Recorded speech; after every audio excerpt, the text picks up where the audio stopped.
Gordon, I can't hear you. You guys are muted. I can't see it, the lamp's in the way. Oh, there you go. Now I can hear you. Got it? Okay. Yes. I Awesome. thought the mouse over here to help me, but then the lamp is right in the way of the button. I know. Sorry about that. Let me move. Wait, because I'm like in the middle of eating dinner. There's too much stuff going on.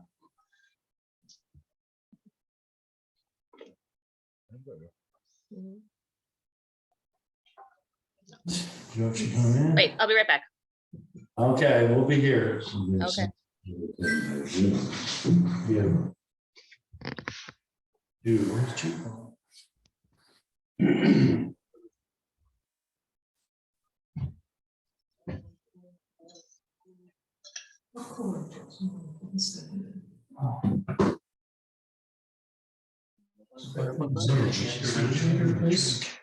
Who's that? Oh. And it says something about what's on the agenda for the arrow case is not complete. I guess it's not. I'll figure it out. Okay, it's not complete.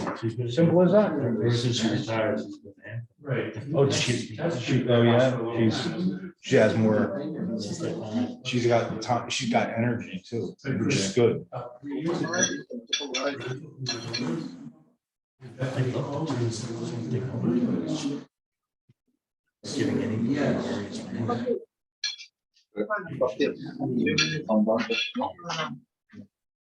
Esta noche, el compañero de dijo que quiere construir una casa. That's just my personal opinion. Bob Dylan era parte de un grupo que se llamaba She's the Paul and conservative. Mary. Yeah. Peter, Paul and Mary. Era el grupo. Peter es el que viene a está proponiendo hacer una casa en el lote donde él vivió cuando estaba en ese grupo por Bob Dylan. La casa se volvió mierda, la tumbaron, él compró la propiedad y ahora quiere construir la casa, igualito una réplica de la casa donde él vivió con Bob Dylan, en esa, o sea, ahí pues,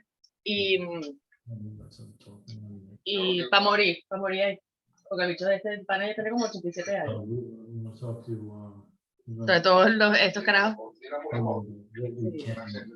Sí. Pero todos los miembros están súper emocionados porque ¿sabes?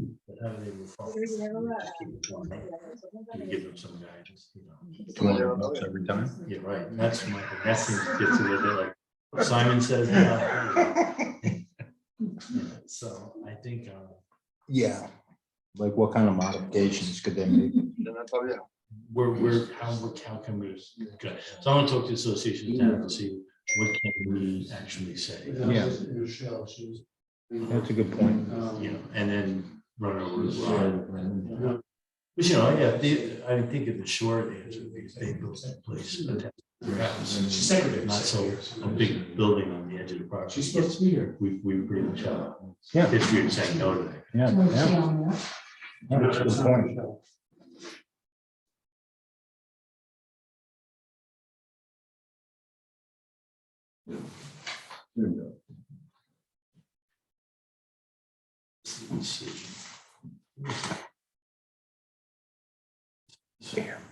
That's the decision. Thank you. Okay. Okay, so here's the two cases here we're doing tonight. All right, it's 7, but we need a quorum here, so we're waiting for another member to show up. We need 3 live bodies. People on Zoom can vote, but they don't count towards a present quorum. Somebody figured that out. I don't know who. State. You know, somebody in the state. Check the application. Check the application.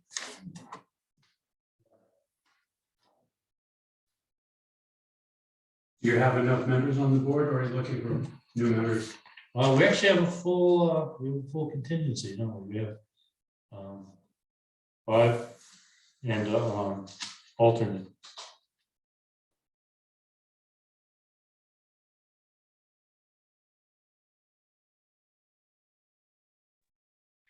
Joe says he's on his way, Gordon. Huh? Joe said he's on his way. Yeah, I got that text also. Okay. Thank you. So there was a little bit of a discrepancy between what was on the agenda and what's in the application in terms of the variance. So I just thought we might want to amend that.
Yeah, I don't, like I said, this is one I probably should have looked at.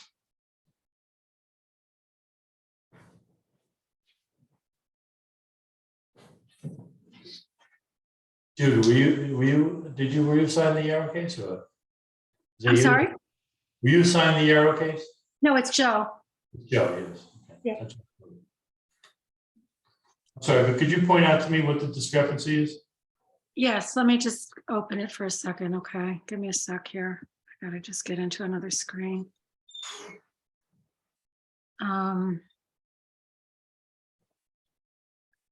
It says 260-60 BF for variance of 1.1 acre to a required lot density of 3 acres. And then also variance for 260-16, there's two different, and then also variance for a 240 square foot increase of a limited 540 square foot, 35% maximum. So there's two parts to it. It's an undersized lot, and then they want an increase in the size of the accessory apartment. Do you see that in the application?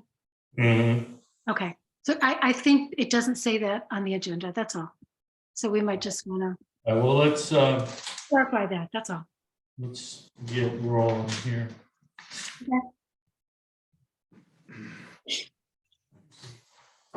Hey, Gordon, do you have a copy of the notice? I didn't get a copy of the notice. Which notice?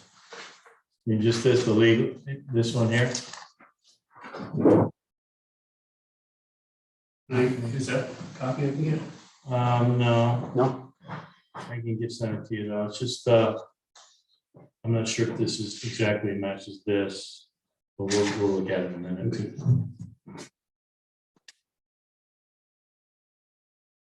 Okay. Okay, I'd like to open the Woodstock Zoning Board of Appeals meeting for March 23rd, 2023. Do I have a second? Second. All in favor? Aye. Aye. We have a quorum, Gordon Wemp. Michael Castiglione. Joseph Bellick. And on Zoom, we have, Jude Salato. okay, very good. With that, we do have a quorum. I'd like to submit the minutes for approval for March 9th, 2023. Have a second? Second. All in favor? Aye. Be it. Okay. So we have two public hearings tonight.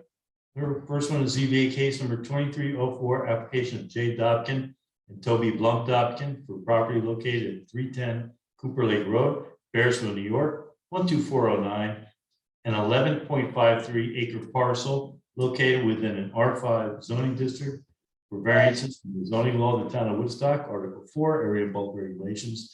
Section 260-16 attachment 2 is modified by section 260-26A for a 40-foot infringement into a minimum required 100-foot front yard setback in order to construct an enclosed porch sunroom, and section 260-16 attachment 2 as modified by section 260-26A for a 30-foot infringement into a minimum required 100-foot front yard setback in order to relocate an existing shed.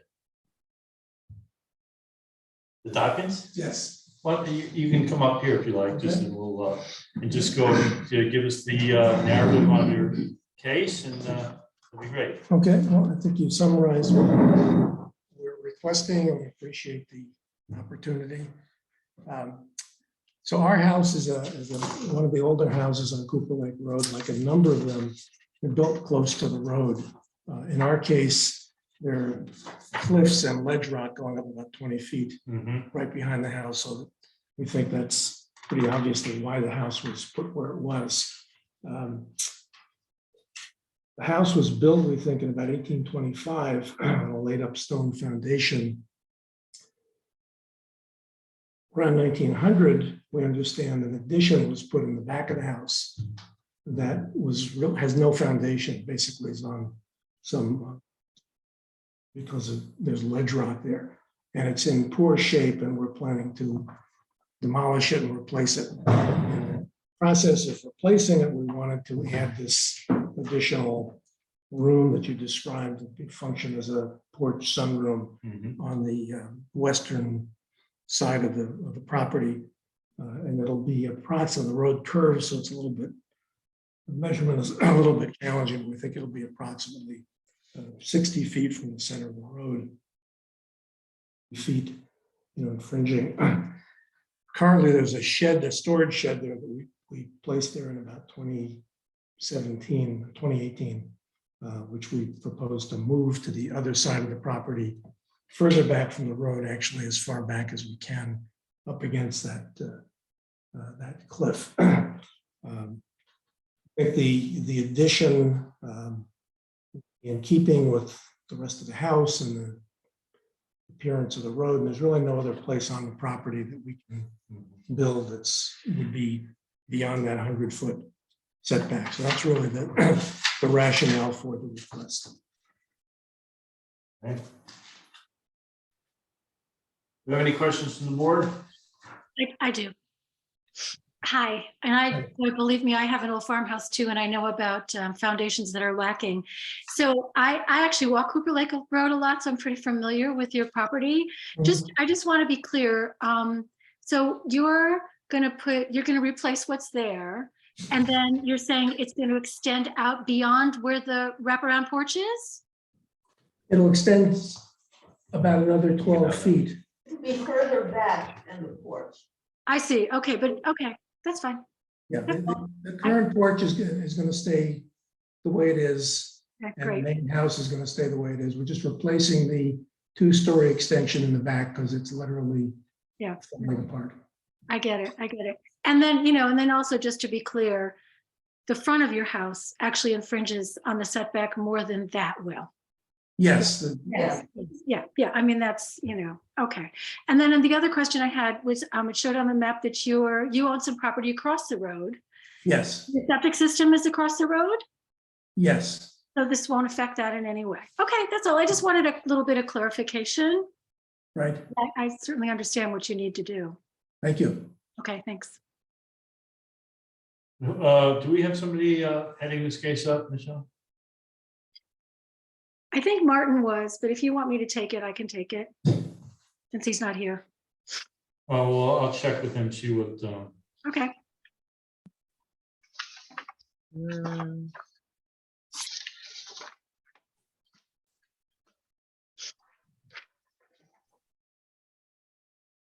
Yes, Martin. He took it last week.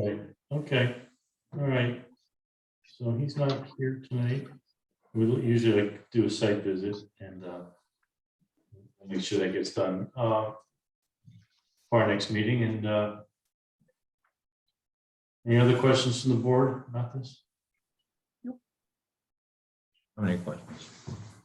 Okay, the soonest we can render a decision would be 2 weeks because we have to actually write them. Right. And we every 2 weeks. And So that's generally the best we do. We have up to 62 days to render a decision. And, if we have any complications or problems, we will, once we close the public hearing, there won't be any more discussion about this in public, but we can receive any correspondence, email or such, Okay. digital correspondence regarding the case if need be. So you would let us know if you needed anything further. yes. Okay. Most certainly. So with that, I would like to close the public hearing. No, we have to read the contiguous neighbors. Oh, contiguous neighbors, I forgot about you. Michelle, you're up. Matthew Cupchin, Megan Brigney, 50 Morningside Drive, number 53, New York, New York. Catherine Weatherford Miller, 286 Cooper Lake Road, Bearsville, New York. Mark Gray, 429 Cooper Lake Road, Bearsville, New York. Michael Denson, PO Box 227 in Bearsville. Sylvia Leonard Wolf, 279 Cooper Lake Road, Bearsville. Jess Miller, 9 Jones Quarry Road, Woodstock, New York. There is no communication received from anyone. Okay, it doesn't appear anybody, if any of the public wishes to, anybody from the public, but I think they're certainly here for something else and probably, yeah, they're shaking their heads. So with that, I thought it went really quickly, so always something. With that, I would like to close the public hearing. Do I have a second? Second. All in favor? Aye. Aye. And we will, with that, we'll recess case number 2304. Thank you. All right, Thank you. Thanks for coming. Thank you. Okay, Did you get a second for the recess? excuse me? Did you get a second for the recess? Yes. Yes, Who was it? me. It was Michael. Okay. Mike is the default Yeah, he's the second. default. If you don't know, just put Michael. We'll let you know if there's a different second. Okay. Okay. Blah, blah, blah, blah. Here we go. New papers. All right, moving on. ZBA case number 2305, application of Peter Yarrow, as represented by Mark Peretz, 88 Plockman Lane, Woodstock, New York, 12498. Property located at Broadview Road, Woodstock, New York, 12498. A 1.6 acre parcel located within an R3 zoning district for variances from the zoning law of the town of Woodstock, Article 5, accessory apartment and detached structure, section 260-60B and F, in order to construct an 800 square foot detached accessory apartment that is 240 square feet above the allowed 540 square feet limit, undersized lot prior to the construction of a 1,600 square foot principal dwelling. And with that, what are we missing, Jude? I think you got it. Hmm? I think you're You got okay. it. Okay, so come closer. It's a pleasure. I was here many years before probably any of you. I grew up here in the summers. Did you know Steve Knight? Did I know who? Steve Knight. Steve Knight. You know, of all the things you can't ask me is Do I to remember a name. Yeah. I do remember people. Well, he grew up here and he was a musician, so. Oh, Maybe. yeah. I mean, Brock Brockenshire and his wife Louise Brockenshire, who taught me art. And she had a little art class. And Sigmund Menkes, who was over at the summer location of Art Students League, where I went in the city, as I was a young painter. He went and he saw my painting, and there was a parrot, and the whole back was this very vibrant blue. And he looked at it and he said, "The audacity of the child." And he bought it for, I think, $1. Yeah. And later I studied with him when I was in my teens. I came back. It started really when there was a divorce in the family. Hi there, sorry, I'm not looking at you as much as I would if you were sitting at the table, but it's nice to meet you. And it's nice to talk to Woodstock folks. I have a long history here, as I'm indicating. So in the days before I came here, a divorce was not legal in New York State. And my mother and father had a very painful divorce in 1943. And in order to get a divorce, my mother took me and my sister to Reno, Nevada, where we established residence. And then after you're there for a couple of months or whatever it was, then you can legally apply for a divorce. There were draconian laws at the time. And when we came back, my mother was a school teacher. She was born in Ukraine, as was my father. She came here and the immigrants settled in Providence, Rhode Island. And there were 7 kids. There were 3 women, and the men, they used the money to send them to college. And my mother never went to high school. She worked in a factory. Later, she went to Hunter and Columbia Teachers College, and she became a teacher, which is a profession within the family that was very, very honored. And my father came here when he was 16 from Ukraine. He didn't speak a word of English. Ultimately, he became an attorney and then part of the DA's office under Hogan. And then one of the people who would have been, believe it or not, in the kitchen cabinet of Tom Dewey. So my mother was progressive, voting for Henry Wallace and that was part of the problem, but the point is that at that point she was a single mother with 2 kids. So where did we go in the summer? We went to Jerry Newman, her sister, had the steel houses on this road that comes into town when you take a left before you hit town onto that, what is it, Mill Street, yeah. And they were prefab houses. And my uncle, AJ, owned the current property.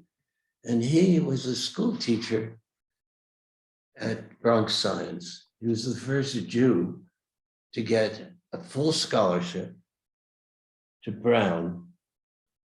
And he graduated Phi Beta Sigma in 3 years and learned 7 languages and then spent the rest of his career teaching at Bronx Science. My mother at Julia Rich from high school. So that's the setting. We had very, very little money for that reason.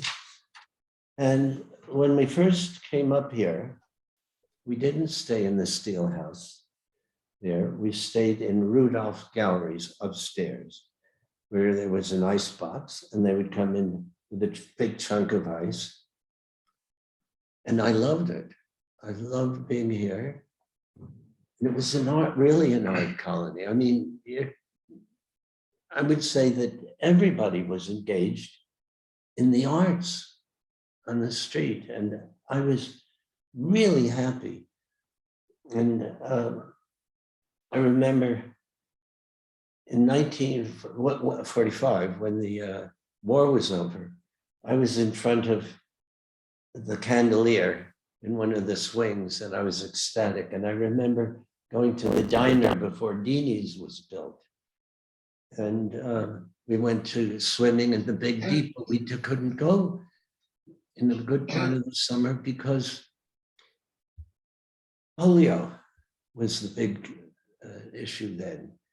And then when I got older, I ushered in the Playhouse, the Woodstock Playhouse. And I ultimately, Jerry Raven was a folk singer who was up here, and he and I formed a duo. We did a concert at the Woodstock Playhouse. And I would usher it, and then I wrote something in the first Peter, Paul, Mary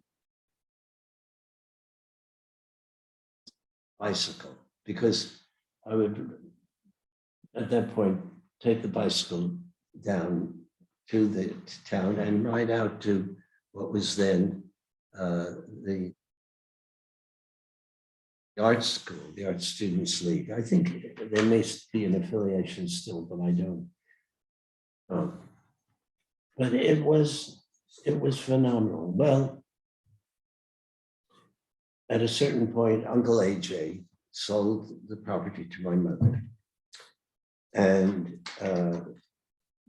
at that point, she would spend the summers up here, but I, of course, was going to get a job in the summer, so I wasn't here. I would be for part. And I went to Cornell, where I got my degree in experimental psychology. And I did come back here. And that's when we did the concerts with Jerry Raven.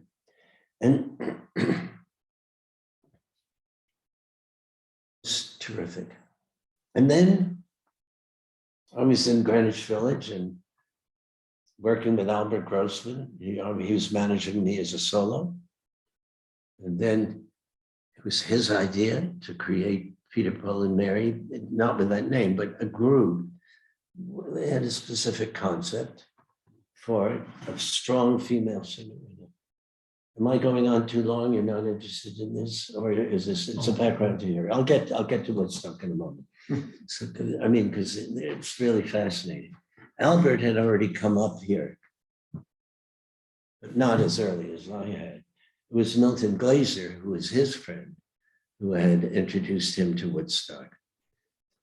And Peter, Paul, and Mary formed, and with lightning rapidity.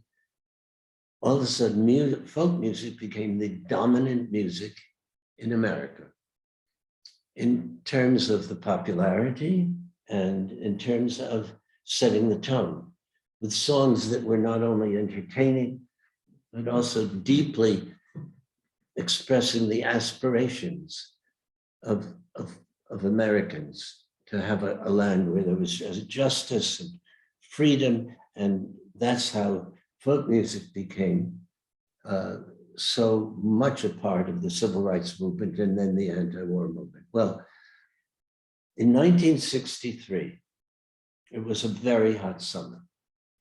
Bob Dylan was now managed by Albert Grossman. We all were very close friends, and we were all very supportive. And I called up Bobby.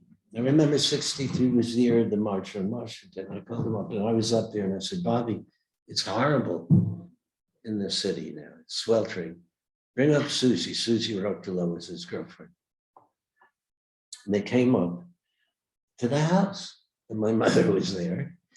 And of course, it was a scene. So my mother moved to Twin Gables. And there we were. In the morning, Susie and I would go to Art Students League because she was a patriot too. And Bob would sit there and he'd type away, and we'd come home, and he would play the piano and write on his guitar and his piano. And we'd say, okay, here's what we painted. And what have you done? Well, you wrote these ineffectual songs like Masters of War, only a pawn in the game. Hard rain's gonna fall. And we had a bullwhip. And it was like a toy for us. We would learn to snap, and Susie would be cooking. It was still, we were still role divided into males and females. And that very summer, August 28th, was the March on Washington. And that was where we sang Blowing in the Wind, which hit the charts at its top point in the week prior to our performance there. And everybody knew it. We also sang If I Had a Hammer, which had been a big, big hit before then. Our first hit was Lemon Tree and then If I Had a Hammer. And that was the real introduction of Bob Dylan. And also, it was, that summer was the year I destroyed Woodstock. Because after Bob Dylan came up here, pilgrimages were made here to see Bob Dylan. And then the band came up and the Woodstock that I knew became unrecognizable. But there was a lot of talent here. And at a certain point in the house, Albert Grossman's wife, Sally Grossman, was best friends with Sarah, who was later to be Bob's wife. And Albert said, Sarah doesn't have a place to stay. She had a daughter, Maria. Can she stay in your place? Of course, they said, yeah, come. And within short order, Bob was staying there with them and stayed all winter. And that was just part of what that house was to me. Tim Hardin, with whom I wrote a song called If I Had Wings, and who wrote If I Were a Carpenter in that house. Howard Orr, who was an incredible editor, who edited Bob Dylan's films, Ronaldo and Clarence, and also the film called Festival, which was the film about the Newport Folk Festival. The Newport Folk Festival was kind of action central in the folk field. He came there and he stayed there with his dogs and Jonesy. And it was like the village in the sense that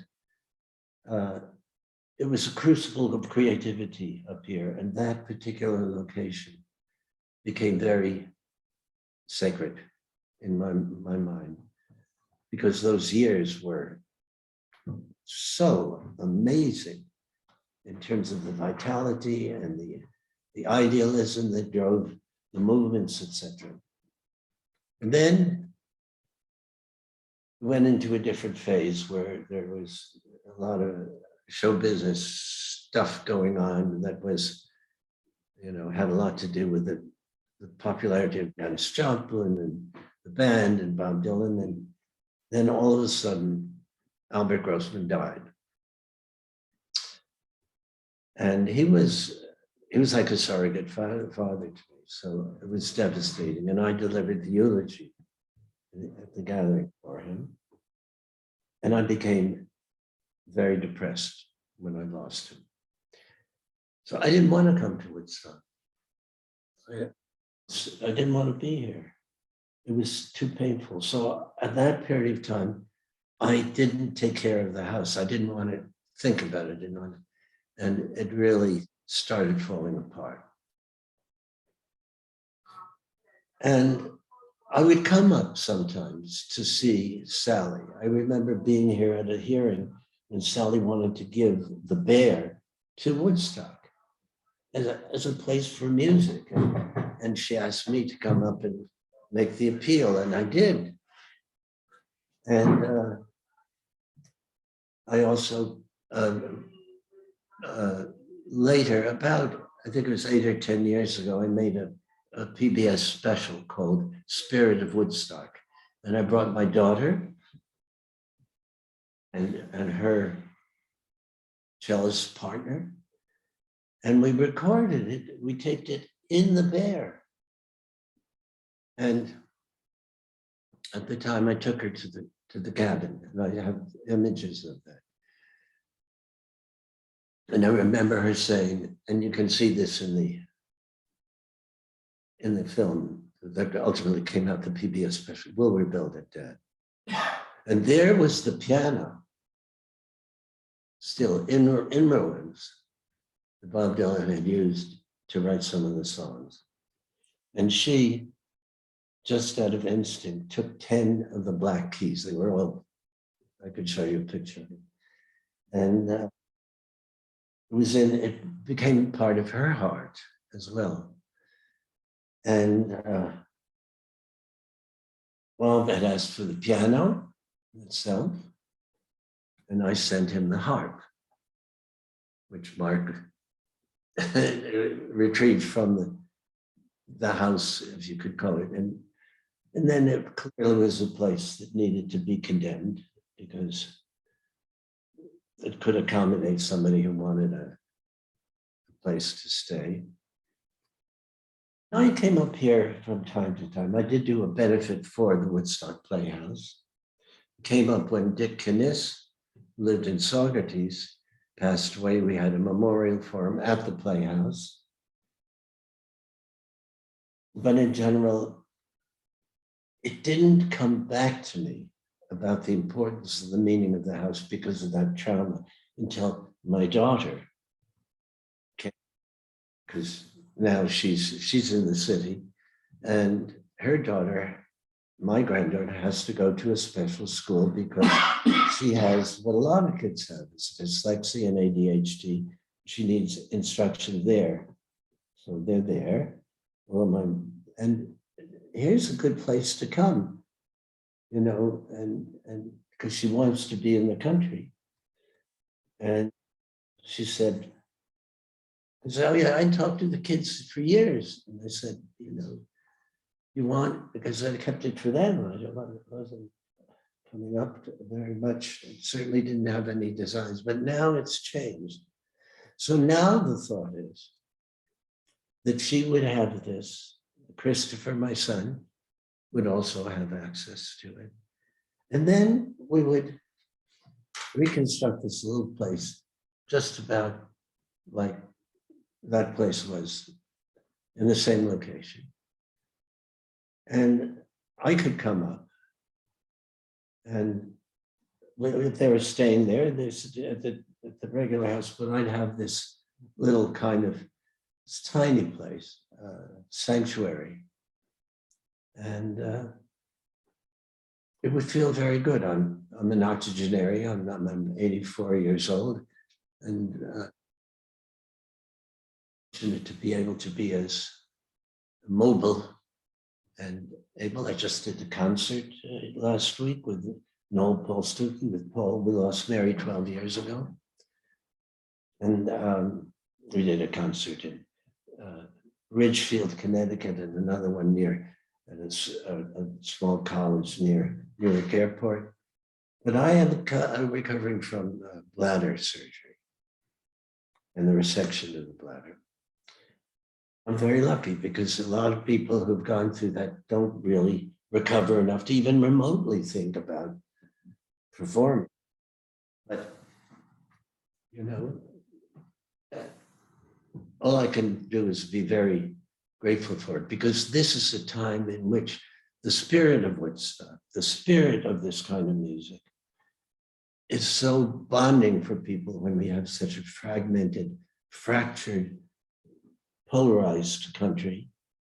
And I actually made a documentary about a group called Better Angels, now called Braver Angels, where the opposite sides met. They didn't change each other's opinions politically, nor were they interested. It was all about just humanizing the other, and they came away not only realizing that they could be friends, but also working together. And it's now all over the country. And this documentary itself is played in a lot of libraries because people just seeing it. So my objectives in terms of my life, even at this age, are very, very much what they were through the years with Peter, Paul, and Mary. So I think this would be really lovely, and lovely for my granddaughter and my daughter. My son is not married, but he loves the country. They both are very engaged in indigenous people and Native American traditions, and they have sweat lodges and teepee ceremonies, and And so there's been a reversal here, rather than wanting to keep away because of the history and the pain. You know, I really love the place. I can't tell you the experience I had up of it. When I had pneumonia, my mother sent me up to the French camp, which was up there near the what do you call it? The musical place. I forget what it's called. For 3 weeks, and I recovered. You go up and you breathe the Woodstock air, and the property, it's situated so you really see. It's called Broadview Road. You see the minister's face. You see, you know, and it's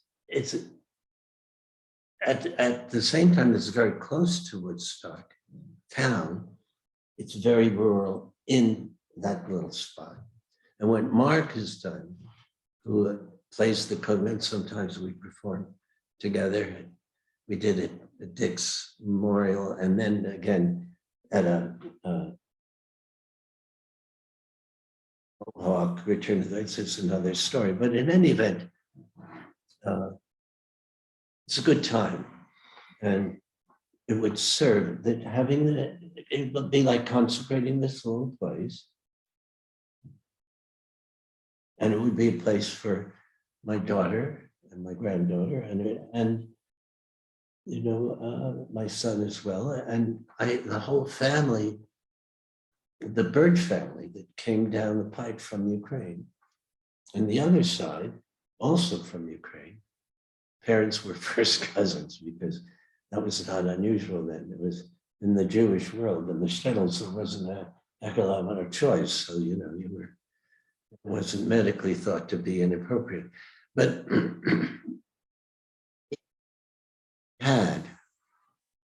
we had a gathering of my family from all over. And the singing together was amazing. It was because we all had similar voices. And my daughter sings with me now, and she is a really, really great singer. She grew up with Amy Helm. You know, we were very close to Libby and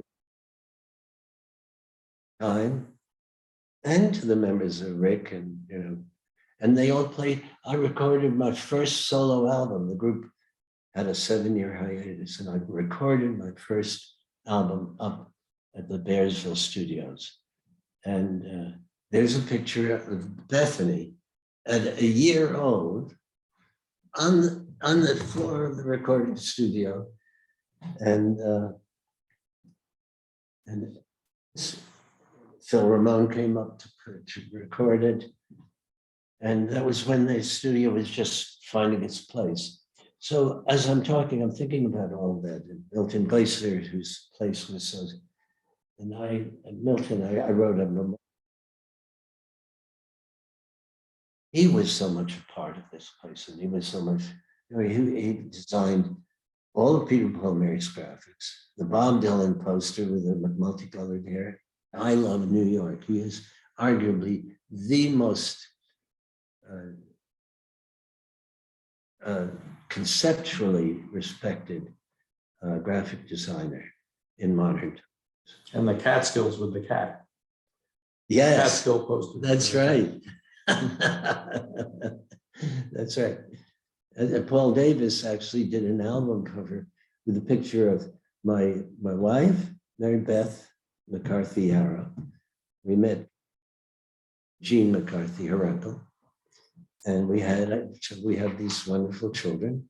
And in that, Paul Davis was part of Pushpin Studios, and Milton's put a cat.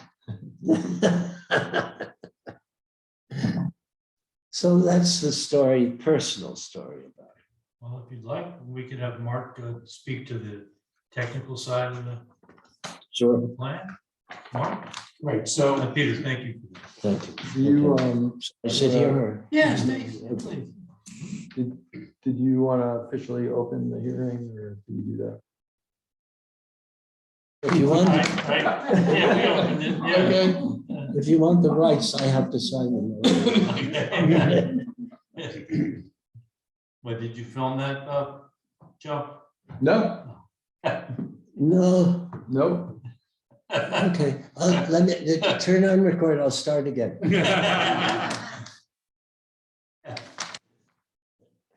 I think we want to do a 2-camera shoot though, okay? Yeah. See, I live in New York. I have in Central Park West, in the building that was built in 19.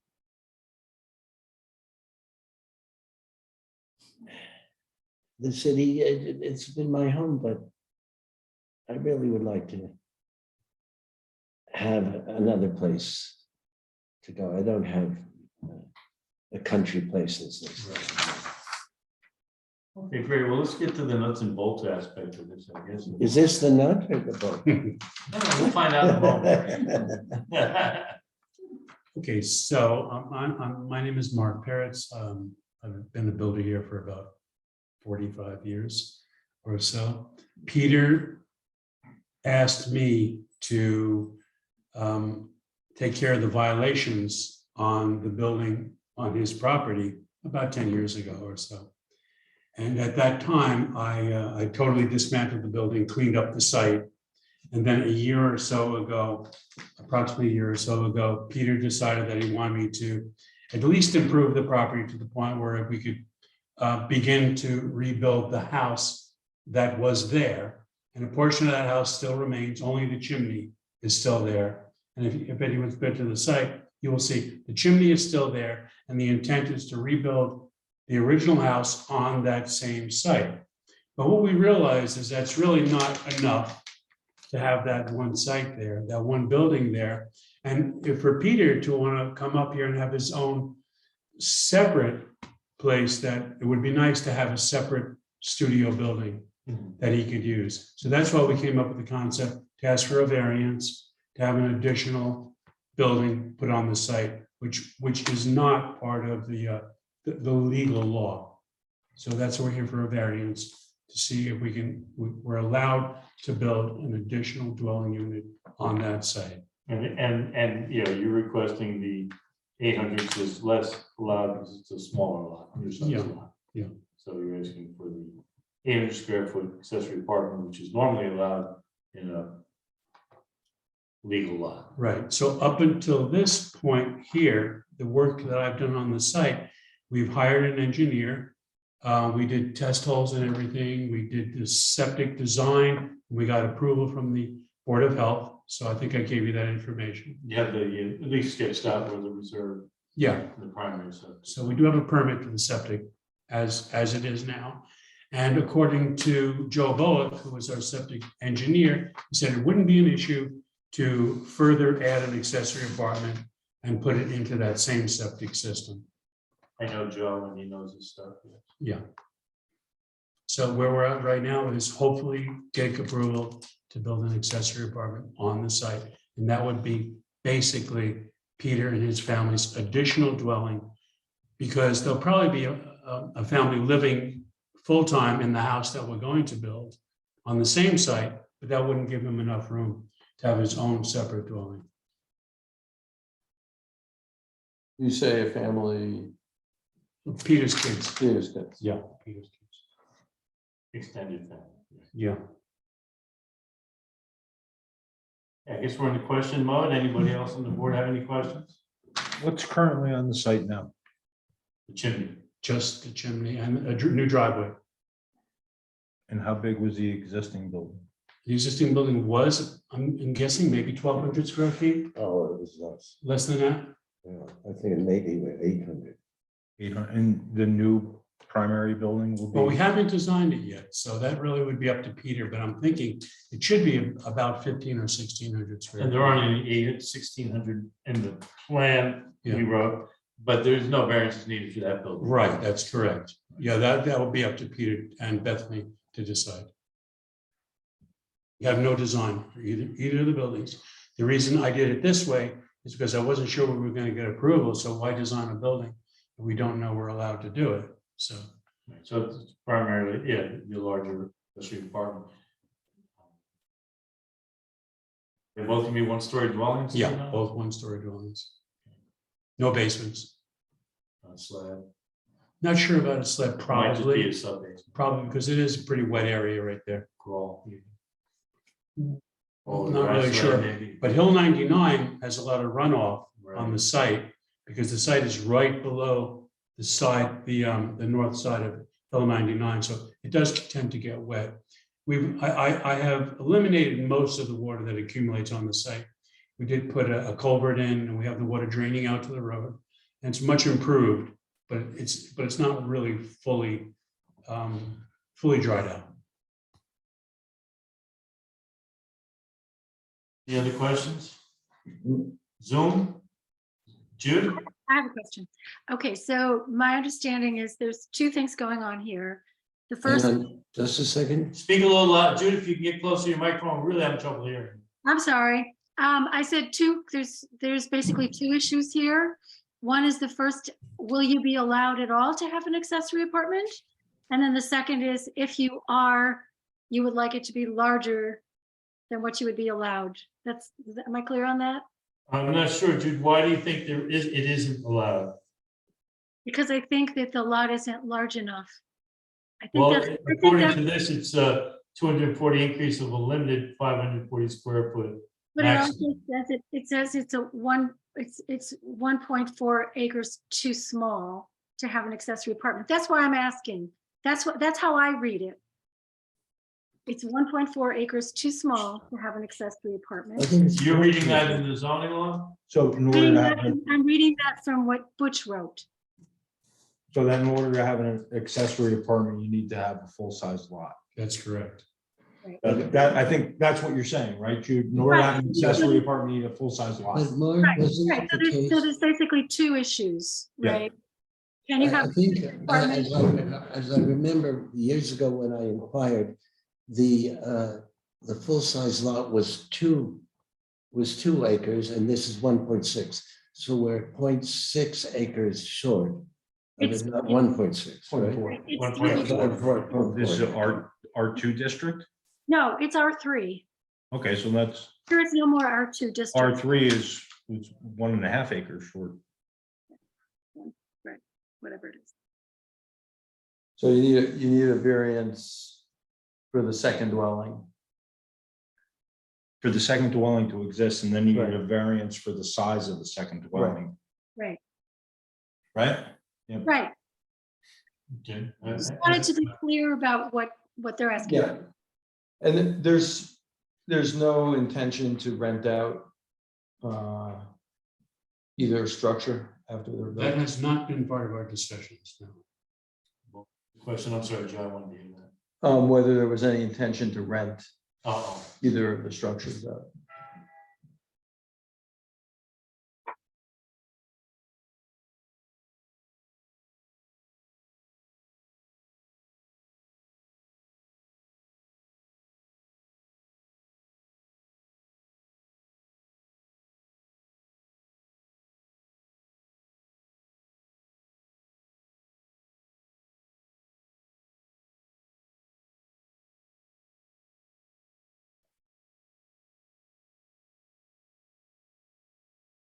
yeah, I see what you mean, Jude. The way he wrote this, it really wasn't very clear.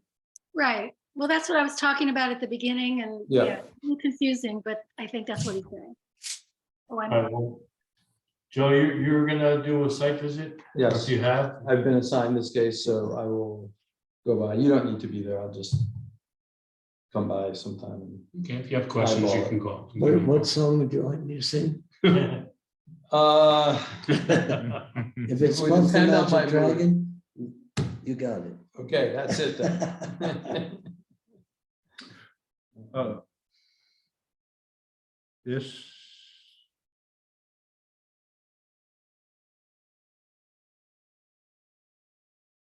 Be an accessory apartment in a front yard. We haven't exactly located the accessory apartment in that where it is right now. Our septic designer said it would be fine there, but he might be able to situate it a little bit further to the back. But it's a corner lot, Yeah, so you have a front yard, kind of limited. it's a limitation associated with it, you know.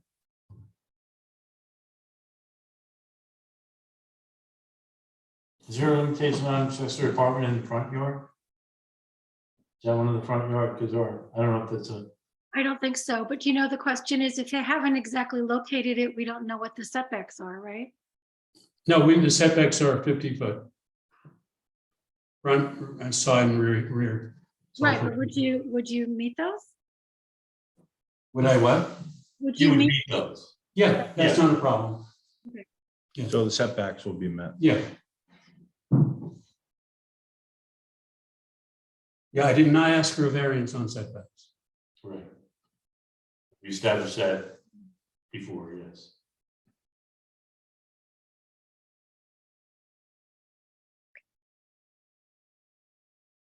All right.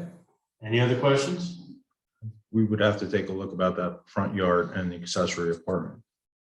Right, this wasn't written that well either, exactly what he's stating. Yeah, I'm not sure if the accessory apartment law Yeah. stipulates anything about, Where where it can be. Yeah, I didn't find anything about that I will look at in the that. zoning For handbook. sure. But if you do, let me know. I will definitely let you know. Okay. I may be too Any other soft. questions from No, I'm just- from the applicants at this point? No, I'm just enjoying being in Woodstock so much. I came in and I saw this painting. This is painting 1918. And I'm still painting, by the way. You know, the Peter Paul Mary fans. I'm doing that. And when I come up here, I'm planning to go out to the art school again. And I'd love in my part-time to be a student, not just of art. I go to, I'll take notes. I don't want to take the exams. But being here is really a return to something very special. So I'm really glad here and feeling good about being here. And I'm grateful to have you consider this possibility. We're glad you're here, and thanks. Thanks. Personally, Yeah. thanks for sharing your story. It was great. Thank you. Yeah, it's a part of Woodstock that I could tell for hours, but as a matter of fact, I'll tell you one other thing. When Bob was staying there, he wrote a song called Bob Dylan's Dream. And I'll give you some of the lyric. It says, while riding on a train going west, I fell asleep for to take my rest. I dreamed a dream that made me sad concerning myself and the first few friends I had. By the old wood stove where our hats were hung, our tales were told and our dreams were spun. We longed for nothing and we were satisfied, laughing and joking about the world. How many a year has passed and gone, and many a gamble has been lost and won, and many a road taken by many a first friend. But each one of them I've never seen again. I wish in vain that we could sit simply in that room once again. $1,000 at the drop of a hat. I'd give it all gladly if our lives could be like that. To me, that simple wish for the simplicity it was to tell black from white. It's how easy it was to tell wrong from right. It's a prophetic aspect to Bob's writing. So that's a lot. I'm beginning with a lot of nostalgia, but it's the right place. It's in Woodstock itself. I would like to say that in the 10 years since I dismantled the building that was Peter's home originally, our constant conversations amongst us and his daughter Bethany, who I'm friends with, is to one day rebuild the site. It's been a very, very important ambition within his family. So I hope you really take his intentions seriously. We hope you allow us to do the accessory apartment, which will make it much easier for his family to be able to stay on the site in the future. And of course, everything that I do, and you go look up, Gordon and I have known each other about 40 years, maybe, I don't know. Getting close, yeah. Yeah, everything that I'm going to do is going to be done really professionally with a lot of respect for the environment and a lot of respect for the site itself. Of course, with Peter's understanding of what everything should be looking like. And I do have original photographs of the house that they lived in. So the intent is for the main house to really duplicate what was there originally, and the accessory apartment to fit in with the site just as much as the original. So we're looking to really respect the site and do. Okay. So, you heard my spiel about our, 2 weeks to 62 days, Yeah. it takes, yeah. we have to do it legally, so we, something we can't just say, Yeah. sure, we Yeah, I can't- like to see something done legally properly these days. Thank we you. try, quasi-legal is, that's what we are, we're quasi, Yeah. quasi here. Well, you and me both. I think before we close the public hearing. that you We were need the saying- contiguous neighbors. I don't want to forget the contiguous neighbors. Cynthia Miller, 16060 Ventura Boulevard, Encino, California. Robert Baman Jr., 200 East 90th Street, apartment 11E, New York City, New York. Andrews Garrett, 18 Hill 99 Woodstock. Maureen and John Dose, Woodstock, New York. And no communications were received. Okay, and nobody else is here, so. There was. Oh, I'm sorry, you're right, there was. It's in the folder. All right, Gordon. there was You got an email. somebody praising the effort, Sure, sort of, to some degree. Praising, with right? a caveat. Was there a caveat in this? I think there was a caveat, right? Yes. Yes. Oh, okay. I guess I didn't get that far. Okay, so, very well, with that, I'd like to close the public hearing. Of course, we can, if we have any questions, we'll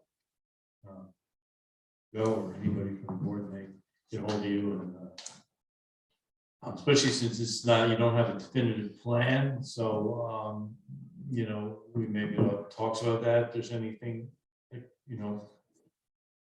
wiggle room on whatever, but, so anyway, we can discuss things. The second. Second. Actually, before you do that, so Wait, Jude, hang on a second, He's talking, wait, The comment we got was from Bob and Wendy Baman, They're right next door. and they wanted to relate that they're honored that you're doing this, but they want to make sure the trees are protected. oh, that was it, right. Their trees are protected? Your trees. Oh, Keep the well, trees. I can answer that.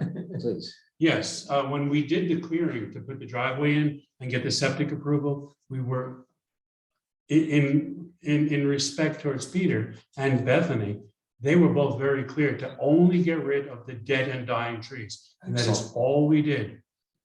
That will make your supportive. There were neighbors happy. no healthy live My trees. daughter is one of the air climate activists on the East Coast.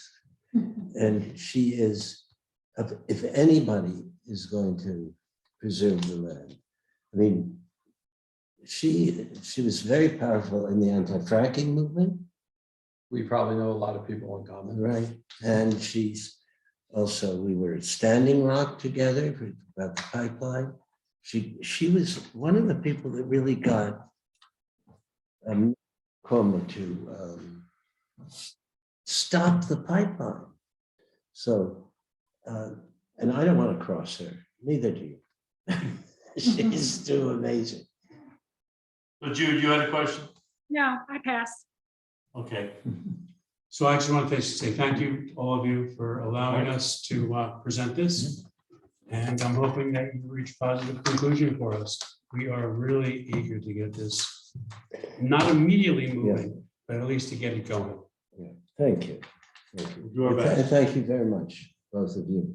Thank you. Even though it's a Zoom call, your presence is important.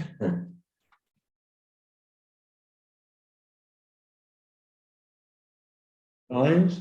We still have more business. Okay, Not much. Thank but- Thank you. Okay, thanks, everybody. Thank you. It was a pleasure.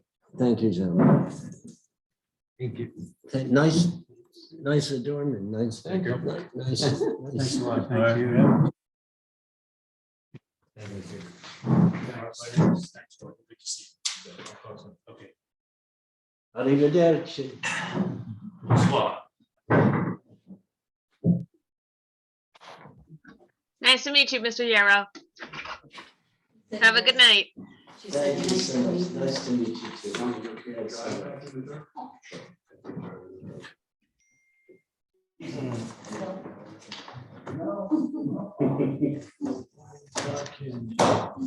Minutes.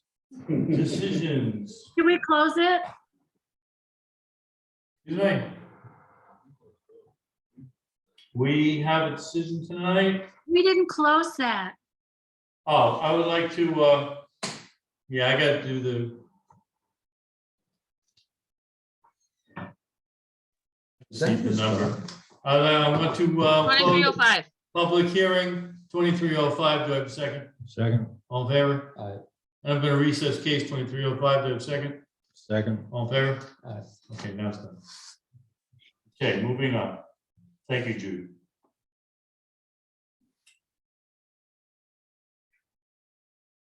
We have we have an interpretation, so a little bit of reading more than a resolution. So I'm gonna read the whole thing. The interpretation request is in response to a determination by the zoning, I'm sorry, so we're gonna open case number 2303, do I have a second? Second. All in favor? Aye. We have an interpretation request is in response to a determination by the zoning enforcement officer dated January 9th, 2023, in which the zoning enforcement officer determined that the premises at 250 Wittenberg Road is in violation of the town of Woodstock zoning law section 260-94A1. Non-conforming use shall be altered, extended, or changed, or 3, changed to another non-conforming use. I'm sorry, no non-conforming use shall be altered, extended, or 3, changed to another. The applicant asks the zoning board of appeals to determine whether the building inspector's determination that enlarging a site and changing a use in order to construct a compact yard is stated in order to remedy 2225 is correct. Our findings: Mr. Robert Holsapple, the applicant, is the stepson of the owner, Mrs. Patricia Holsapple. Mr. Holsapple does not have standing in this case, as he is not the owner of the property, nor was he a designated representative of the owner, Mrs. Patricia Holsapple. 2, this board finds this information sufficient to dismiss the case before it. 3, notwithstanding the above information, the board finds good reason to state its opinion on the case. 4, the board held a public hearing on the matter at which a number of neighbors spoke in opposition, and the board received emails from the neighbors also in opposition. 6, despite the lack of standing, the board is providing its opinion in its decision to hopefully avoid the unnecessary exercise of applicant submitting another request for an interpretation, although I have to add it's within their right. Opinion: the town of Woodstock zoning law regarding non-conforming uses, section 260-94, states that a non-conforming use shall not be reestablished if such use has been discontinued for any reason, whether through vacancy or cessation of use for a period of 12 months or longer, or has been changed to or replaced by a conforming use. The overwhelming evidence before the board has shown that the original non-conforming use of this property has been discontinued for far more than 12 months. Mr. Holsapple told the board that he has 5 tenants on the property, including a logging operation, contractor's yard, landscaping, other rentals. None of the tenants or their use of the property are permitted in a residential 3-acre zone, R3. The current multiple illegal uses of the property have caused significant and unacceptable disruption to the peaceful use and enjoyment of the neighbors' homes and properties. This board finds that the zoning enforcement officer building inspector has correctly applied the zoning law of the town of Woodstock in determining that the premises at 250 Wittenberg Road are in multiple violations of the zoning law. Vote is as follows. Gordon. May I say something, please? Yes. Okay, just, just as a point of clarification, I think the owners on the property are listed as Robert and Patricia, but I think that is Patricia's husband, the other Robert's father, but I think They have different middle initials. Yes, they have different. middle initials. just because the middle initials were not mentioned in all of this, so I just wanted to get that on the record. Well, Robert Holsapple is no longer with us, so Patricia Holsapple Right. is the only Right, existing member. gotcha. Just wanted to be clear about that, because And clear that only the owners are really allowed to continue the usage that was granted in the beginning. Right. So this has gone well beyond that. So this board finds that the zoning enforcement officer building inspector has correctly applied the zoning law of the town of Woodstock in determining that the premises at 250 Wittenberg Road are in multiple violations of the zoning law. The vote announced as follows. Gordon Webb, aye. Mike Castiglione, I agree. Judith Salato, hi, Joseph Bellak, Aye. Marcia Sterling absent, Martin Mills absent. Vote, the resolution is adopted by a vote of 4 in favor, none opposed, 1 absent, and none abstaining. Okay. And I would like to just thank Jude for her extensive help with this, helping me think it through and editing and drafting. Very well written. Damn good team. Okay, so with that, I would like to close ZBA case 2303. Do I have a second? Second. All in favor? Aye. Okay, we did have on the agenda to discuss 2302. I'm not going to discuss that case directly, so there's no need to open it. I discussed it with Jude earlier.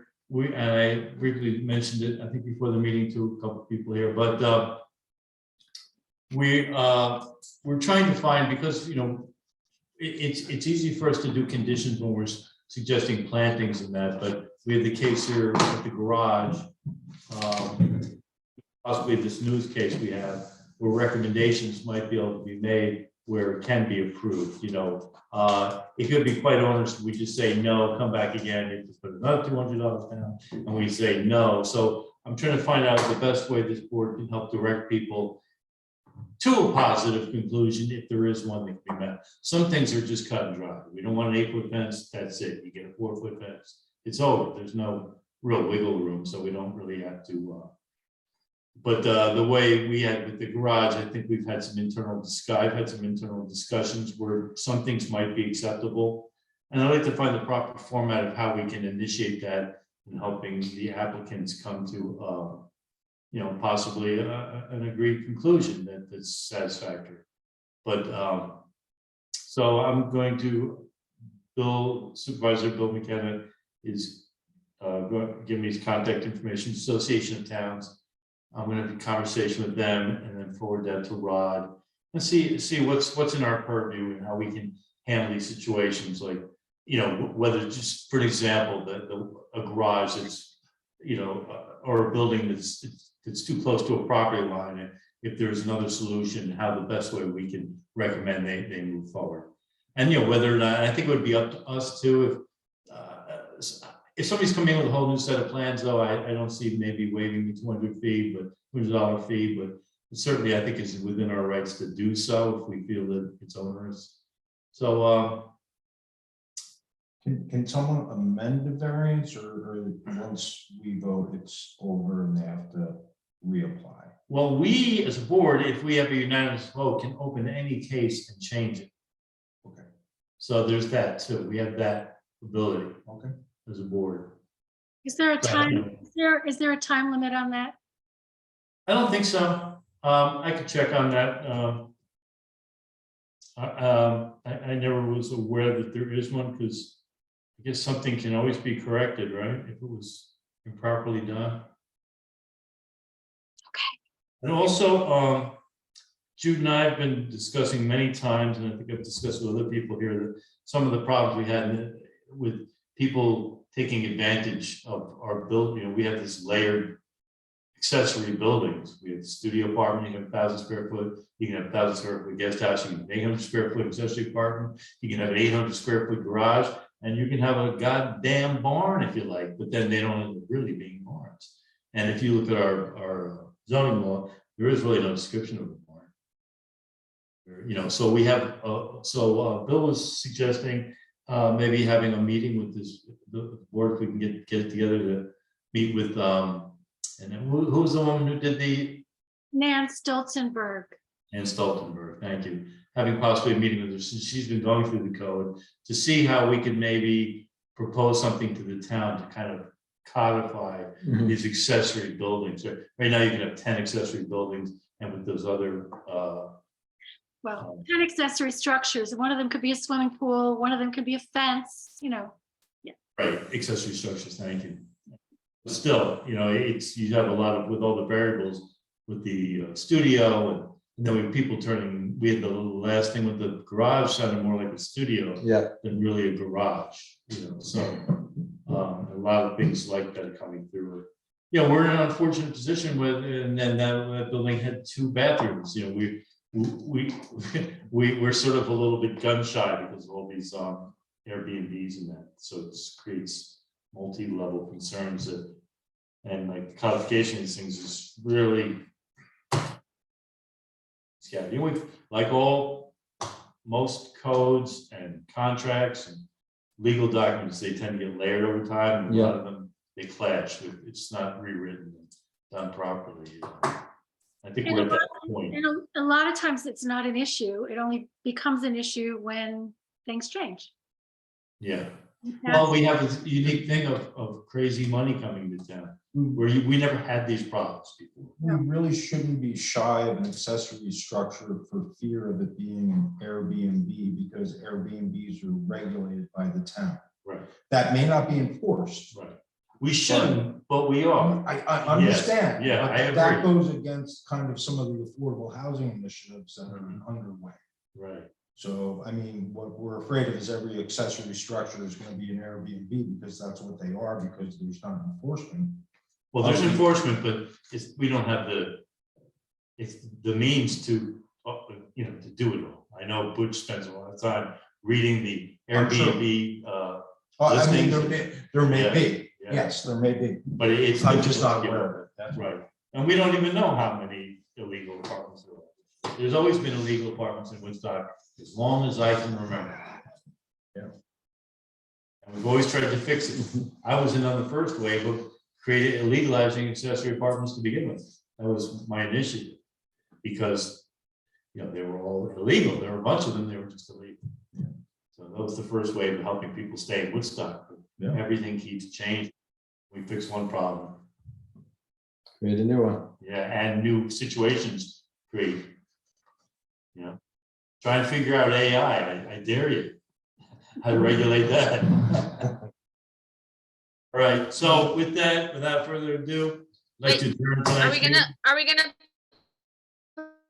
What? It's frozen. For the new cases? Are you gonna sign anybody or not yet? What? I signed the decision. No, are we gonna assign anybody for the Oh, new a cases? sign, a sign. Assign. Do we have to do that ahead of time, or? No, I'm just asking. No, it's been a long night. Let's everybody take a look at them and shoot me a text if you want them, and I'll do the same. Awesome. And before we leave, I'd like you all to join me in a song. How many years? Kumbaya, my lord. Kumbaya. Now it's time to say goodnight. Oh, I love it. Yeah, it's unbelievable. Yeah, I just hit the point. First I'm telling, maybe should I take the dose? I said, well, no, I want to take it. So that's somebody else. Good night, you guys. Bye, peeps. Have a good night. Thank you. Good job. Yeah.